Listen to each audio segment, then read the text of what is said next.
வணக்கம் நண்பா, நான் உங்கள் தமிழ் டெக்னிக்கல் குருஜி. இன்றைக்கி நம்முடைய சேனலில் ஒரு மிகப்பெரிய அன்பாக்சிங் பண்ண போகிறோம். ஒரு பிரம்மாண்டமான கேமிங் மானிட்டர் அன்பாக்ஸ் பண்ண போகிறோம்.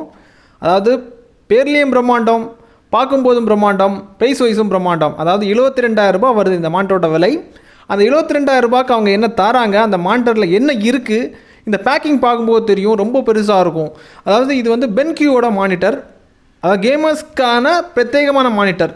BenQவோட MOBIUZ gaming monitor, 27 inch monitor, 4K அவுட்புட்டை தரக்கூடிய மானிட்டர். ஸ்க்ரீன் ரெஃப்ரெஷ் ரேட் வந்து 120 ஹெர்ட்ஸில் இருக்கும். நம்ம பிரித்து பார்த்துப்போம் என்னென்ன வருது, அந்த 72,000 என்னென்ன தராங்க, என்னென்ன இருக்குது, எல்லாமே பொறுமையாக பார்த்துடலாம். ஸோ வீடியோக்குள்ளே போகலாம். அதுக்கு முன்னாடி இது வரைக்கும் நம்முடைய தமிழ் டெக்னிக்கல் குருஜி சேனலை நீங்கள் ஃபாலோ பண்ணாதவங்களா இருக்கீங்கன்னா கீழே ஃபாலோங்கிற பட்டன் இருக்கும். யூடியூப்பில் பார்க்குறீங்கன்னா சப்ஸ்கிரைங்கிற பட்டன் இருக்கும், கூடவே ஒரு பெல் ஐக்கன் கொடுத்துருப்பாங்க. அதையும் நீங்கள் டேப் பண்ணி ஆள் கொடுக்கும்போது நான் எப்பப்போ உங்களுக்கு இந்த மாதிரி புதிய அப்டேட், அதாவது பட்ஜெட் ரேட்டில் கேட்ஜெட்ஸாக இருந்தாலும் சரி தான், ப்ரீமியம் ரேட்டுக்கு போனாலும் சரி தான், அல்ட்ரா ப்ரீமியமில் போனாலும் சரி தான், புதிய ப்ராடக்ட் நம்ம மார்க்கெட்டில் வரும்போது உங்களுக்கு டான நோட்டிஃபிகேஷன் கிடச்சிரும். நீங்கள் அப்டேட்டாக இருப்பீங்க. அவ்வளோதான், ஃபுல்லாக பாருங்கள்.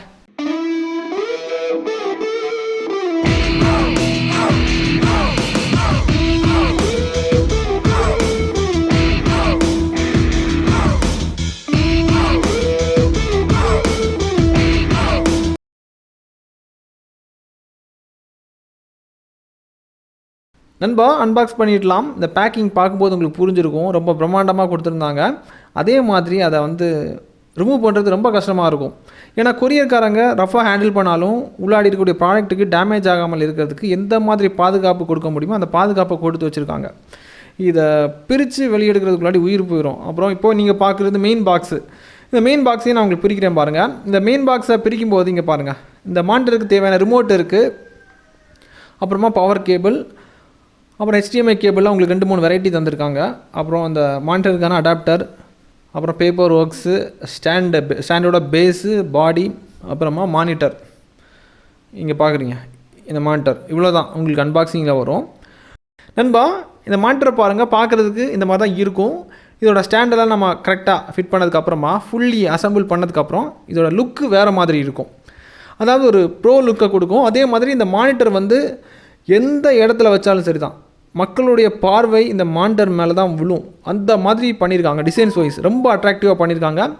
அதாவது ரொம்ப ஒரு லக்ஸரியான ஒரு லுக்கை வந்து கொடுக்குது. டிசைன்ஸ் வைஸ் பிரம்மாண்டமாக பண்ணியிருக்காங்க.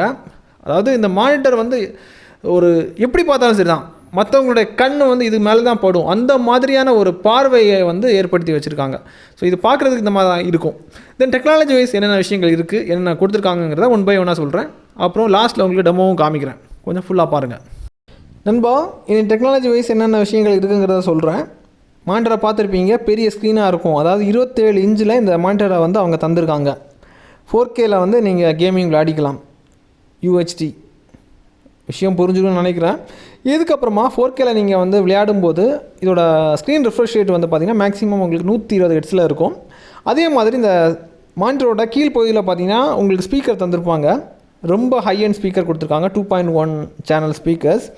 ஸ்பீக்கரோட அவுட்புட் தாறுமாறாக இருக்குது. நான் நினச்சதை விட அதிகமாக இருக்குது. அவுட்புட் பிரம்மாண்டமாக இருக்குது. 70,000 வரும்போது அதுக்கேற்ற மாதிரி விஷயங்கள் வந்து பண்ணியிருப்பாங்க. அந்த அவுட்புட் அதில் தெரியுது. அதே மாதிரி பெசல்லெஸ், நீங்கள் இதை பார்க்கும்போதே தெரியும் எப்படி இருக்குங்கிறத. அப்புறமா ஐகேருக்கு நிறைய இம்பார்ட்டன்ஸ் தந்திருக்காங்க. ஏன்னா ஸ்க்ரீன் வந்து பெருசாக இருக்குது, டிஸ்பிளே வந்து தாறுமாறாக இருக்கும், IPS ஸ்க்ரீனு. அப்போ எப்படி இருக்குங்கிறத பாருங்கள். நான் லாஸ்ட்டில் உங்களுக்கு ஆன் பண்ணி காமிக்கிறேன், அதை பார்க்கும்போது உங்களுக்கு புரியும். அதாவது கேமிங்க்காக பிரத்யேகமாக வடிவமைச்சிருக்காங்க. நான் முதல்ல சொல்லியிருந்தேன் எப்படி வடிவமைச்சிருக்காங்கன்னு பார்த்தீங்கன்னா, கேமிங்கிறது எல்லாருக்குமே தெரியும், ஒரு இமேஜினரி உலகம், ஒரு போலியான ஒரு உலகத்தில் போய் நம்ம வந்து சில விஷயங்கள் பண்ணிகிட்ருக்கிறது தான் கேமிங். அதில் வந்து ரியாலிட்டியை வந்து உணர்றதுக்கு இந்த மானிட்டர் மூலிமா பண்ணியிருக்கிறாங்க. அதான் நீங்கள் கேம் விளையாடும்போது உங்கள் ஃப்ரெண்டில் சில விஷயங்கள் வந்து விஆரில் நடந்த மாதிரி சில விஷயங்கள் வந்து உங்களுக்கு இதில் ரிஃப்ளெக்ட் ஆகும்.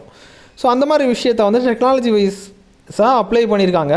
ரொம்ப வந்து உள்ளாடி அந்த ரியல் வேர்ல்டுக்குள்ளாடி போனது மாதிரி இருக்கும். அந்த கான்செப்டை கொண்டு வர்றதுனால தான் இங்கே வந்து பார்த்திங்கன்னா இதோட ப்ரைஸ் வந்து கொஞ்சம் ஜாஸ்தி ஆகுது.